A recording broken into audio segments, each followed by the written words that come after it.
For our last day, Harry has promised me something truly dramatic. It was important to try and end on a round of applause. Hi, hello. Hello.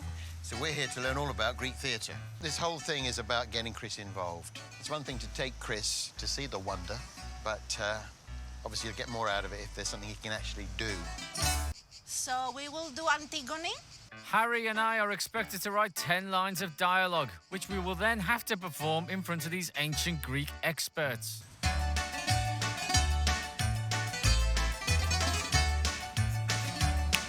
Brother, he is dead. That's him lying on the bed. I do not want to die. Tonight we have to fly. But we have more time, I swear. The flight's with Ryanair. But you're right. This is the big finish. Okay. But your rhyming is so hack. I don't think I'll be back. How about that? Come on, yes, it was us all along. Bravo, guys, bravo.